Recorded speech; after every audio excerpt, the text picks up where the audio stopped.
Ikat yang keras, biar dia tahu bagaimana rasa sakitnya. Bereskan!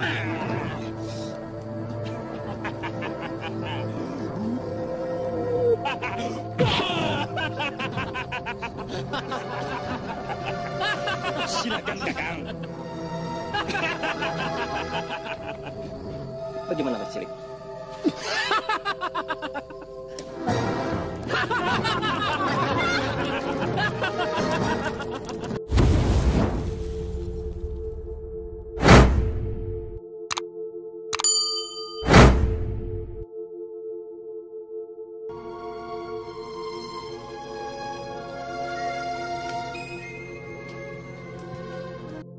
Setelah Wulan dapat meloloskan diri dari pertarungan melawan Tombur dan Kodam, ia lantas mencari jejak Jaka Gledek, yang dimana kala itu ia menyadari bahwa Jaka Gledek sedang terluka parah. Bukannya banyak mengeluarkan darah. Di mana dia sekarang?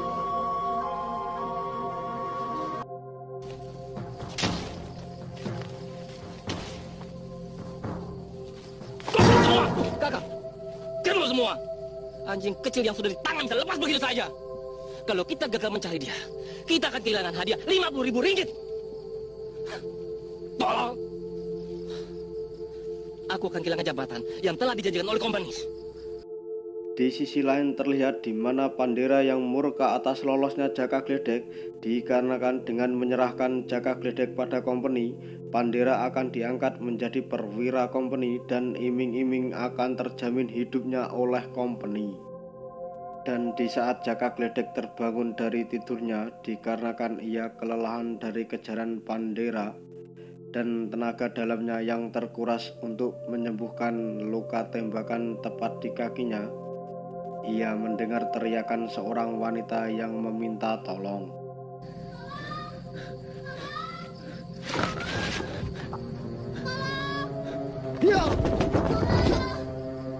Setelah ia bergegas mencarinya, ternyata benar ada seorang wanita yang dimana sebelumnya telah menghadang ketiga pendekar bayaran yang hendak menangkap Jaka Gledek, dan ternyata wanita itu ditawan di sebuah kurungan. Lantas Jaka Gledek berusaha untuk membuka pintu kurungan itu dengan niat membantu wanita tersebut.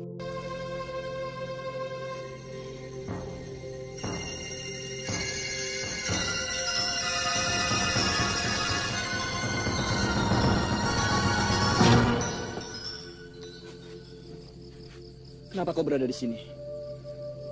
Dewi Asmara yang menuntunku kemari. Sebaiknya kita harus cepat-cepat melakukan ini. Kamu tidak apa-apa? Tidak, ayo cepat. Nampaknya aksi tersebut yang ditunggu-tunggu oleh ketiga pembunuh bayaran, dikarenakan semua sudah direncanakan untuk memancing Jaka Gledek keluar dari persembunyiannya.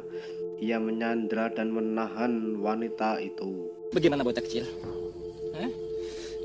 Satu sentuhan jari berikutnya, batu kepalamu akan hancur. Tapi cara ini terlalu mudah untuk sebuah kematian yang paling enak.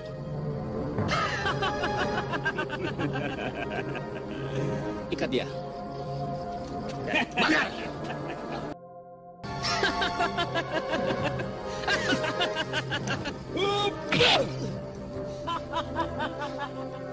Hei, bocah kecil, bagaimana rasanya? Enak bukan?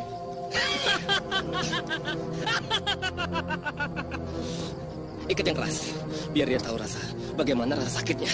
Bereskan!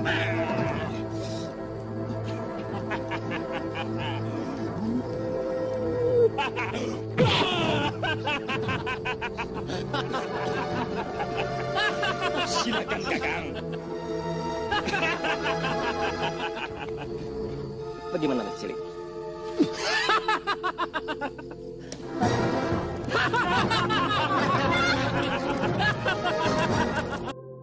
Pada akhirnya tertangkaplah mereka berdua, yang dimana mereka hendak dibakar hidup-hidup guna menjajal sampai dimana kekuatan Jaka Gledek yang terkenal pendekar pilih tanding itu. Kalau kau bisa, tunjukkan kesaktianmu, bocah cilik. Celaka! Kita akan terpaksa seperti berdagang. Cepat lakukan sesuatu sebelum terlambat, Kang. Ayo,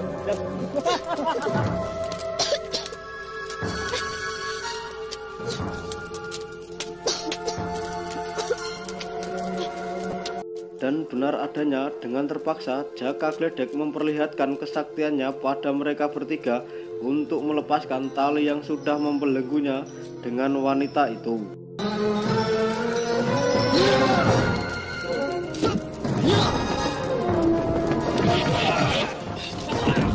Sontak mereka bertiga dibuat kaget dan Jaka Gledek beserta wanita itu berusaha meloloskan diri. Pandera beserta Kodam dan Tombur berusaha mengejar dan mencarinya. mereka lolos lagi. Kejar dia sampai dapat. Ayo!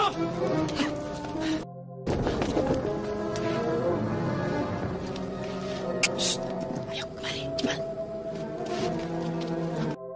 Terlihat Pandera yang merasa frustasi karena Jaka Gledek selalu bisa meloloskan diri. Ia lantas menembakkan senjatanya ke semua penjuru dan berteriak-teriak menantang Jaka Gledek. Jaka Gledek! Kalau kau satria, hadapin aku! Ayo! Tunjukkan kesaktianmu! Di saat itu pula Jaka Gledek yang telah mengamati Pandera dari kejauhan, dan Jaka Gledek terlihat menanyakan nama wanita tersebut dikarenakan Jaka Gledek belum mengenalinya. Kalau aku boleh tahu, siapa namamu? Namaku Wulandari. Kau tidak apa-apa? Dan demi keamanan Wulandari, di kala itu Jaka Gledek meminta pada Dek Wulan untuk berpencar dan ia akan menghadapi Pandera. Dek Wulan, demi keselamatanmu, sebaiknya kita berpencar di sini. Biar aku yang coba menghadapi mereka. Hati-hati, Kang Jaka. Baiklah, jaga diri kamu baik-baik. Assalamualaikum.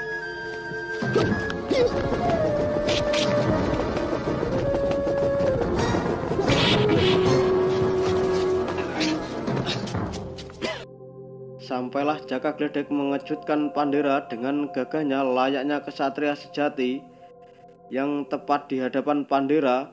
Namun dengan sumbarnya mulut Pandera pada kala itu. Bagus, bocah cilik. Akhirnya kau datang juga menyerahkan nyawamu, bangsat. Jangan sesumbar, Pandera. Ajal manusia ada di tangan Allah. Bertobatlah sebelum terlambat. Tutup mulutmu, bangsat. Nyawamu berada di tanganku.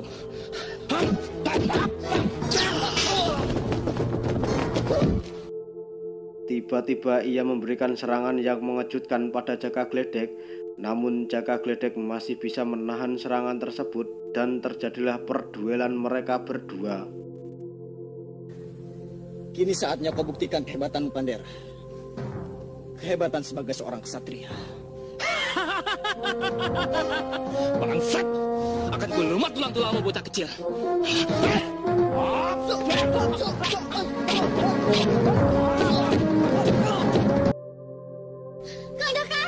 Tanpa disangka dan di luar rencana Jaka Gledek, terlihat Tombur dan Kodam yang tengah memergoki Wulandari yang lagi asik menonton pertarungan laga serial Jaka Gledek di episode ini. Dan pada akhirnya Wulandari pun berperan serta ia pun harus melawan Tombur dan Kodam lagi.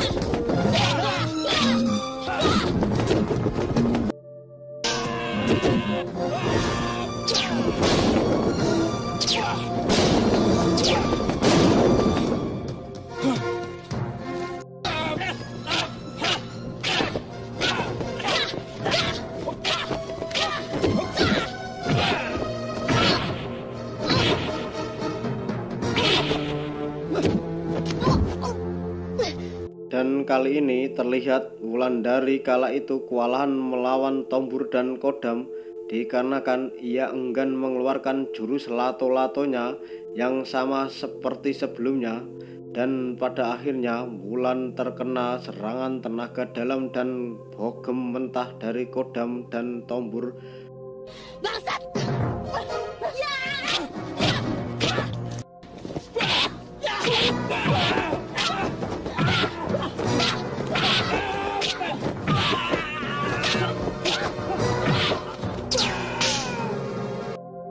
Nampaknya Wulandari merasa tak mampu lagi, alhasil ia berusaha melarikan diri. Di sisi lain masih terlihat laga serial Amarah Jaka Gledek yang tengah berduel melawan Pandera. Jaka Gledek terlihat lebih unggul seketika ia tak memberi ampun Pandera. Dengan kekuatan petirnya ia terus memberi serangan.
Jangan paksa aku, Pandera. Mampus kau bocah jelek. Jangan paksa aku, Pandera. Jangan paksa aku, Pandera.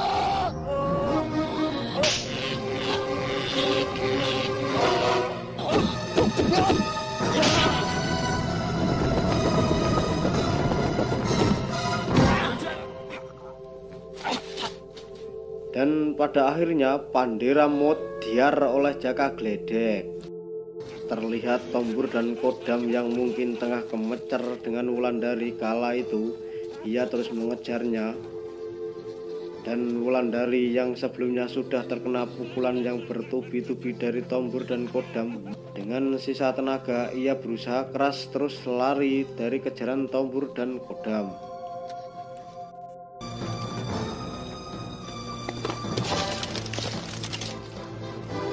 Itu dia, kejar. Ayo. Di sisi lain diperlihatkan Ken-Ken yang di sini berperan sebagai Radiaksa yang hendak akan berwudu untuk melaksanakan sholat. Namun ia dikagetkan dengan kedatangan Wulan yang dimana ia tengah berlari dan tersungkur di dekatnya dan memohon pertolongan. Terlihat Wulan yang mungkin telah kehabisan tenaga, alhasil ia tak sadarkan diri.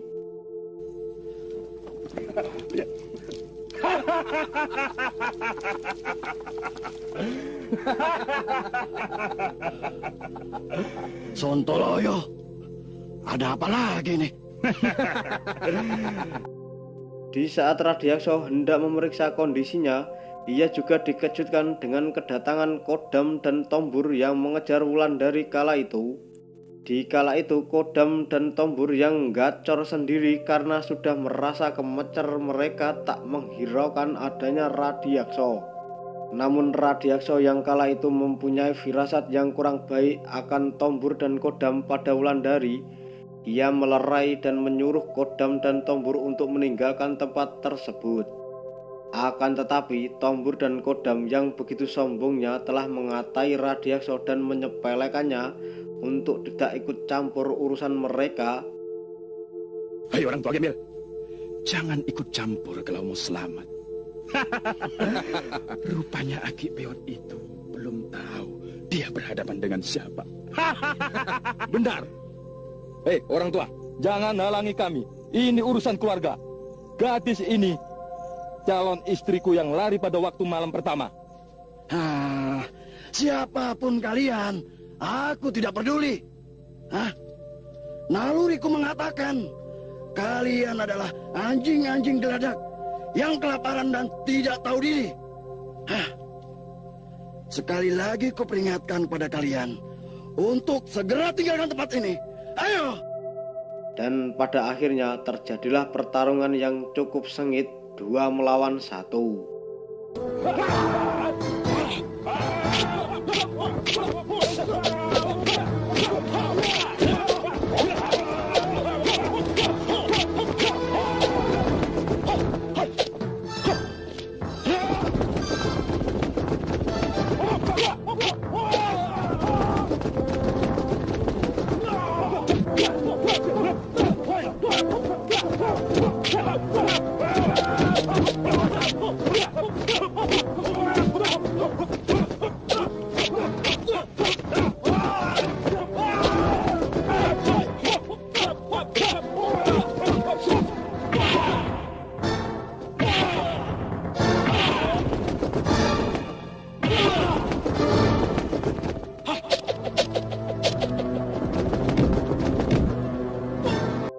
Meskipun Radiakso seorang diri, Kodam dan Tombur yang jelas-jelas bukan tandingannya, terlihat mereka berdua kewalahan menghadapi Radiakso di kala itu.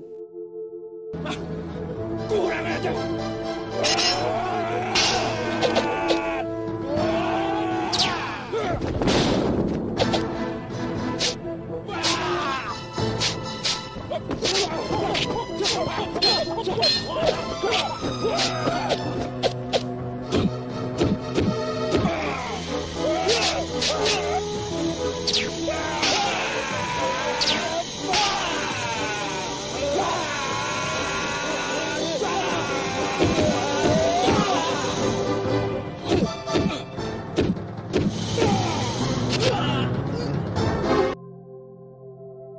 Dan pada akhirnya Tombur dan Kodam berujung mutiar juga dengan kesaktian Radiakso kala itu. Radiakso lantas kembali ke tempat di mana Wulandari tengah pingsan, dan dengan niat membantu Wulandari, ia melaksanakan kewajiban sholatnya terlebih dahulu. Sontoloyo, wuduku batal lagi. Wah, kalau begini terus, kapan aku bisa beribadah dengan tenang? Tapi, kalau aku diamkan, nyawa gadis ini pasti terancam. Alah, serba salah. Tapi biarlah. Nanti aku ngambil air wudhu lagi.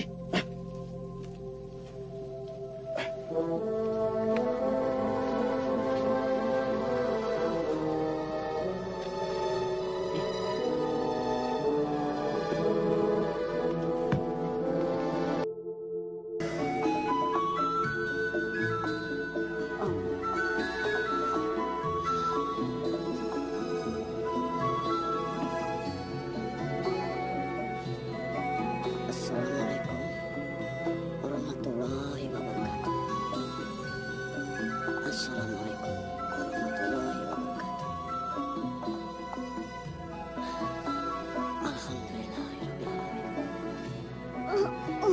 terlihat Wulandari yang sadarkan diri, lantas Radiakso yang hendak akan membantunya. Karena melihat kondisi Wulan yang memprihatinkan, Wulan merasa ketakutan melihat Radiakso di kala itu.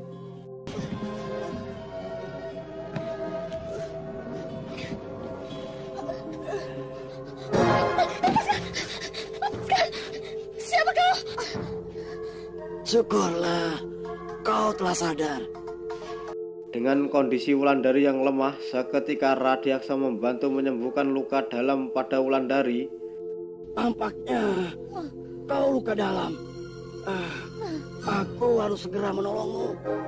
Ya, sekarang kau pusatkan pikiranmu. Aku akan mengalirkan tenaga dalamku ke dalam tubuhmu agar darah hitam yang berada dalam tubuhmu bisa keluar. Ya.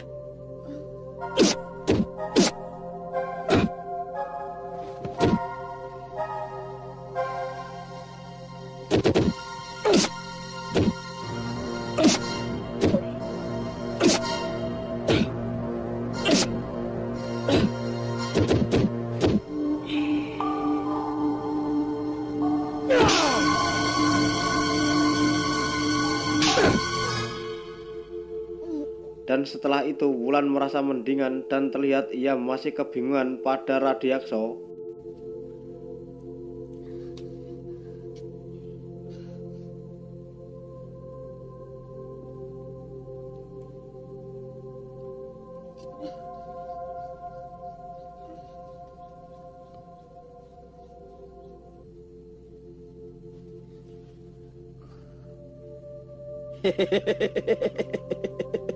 Rupanya kau masih bingung ya?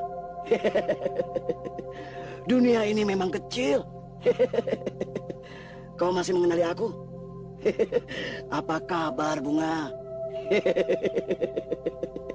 Nampaknya mereka pernah bertemu sebelumnya di suatu tempat yang dimana Wulandari kala itu tengah mencari pemuda yang naik kuda dan berbaju loreng yang tak lain adalah Jaka Gledek.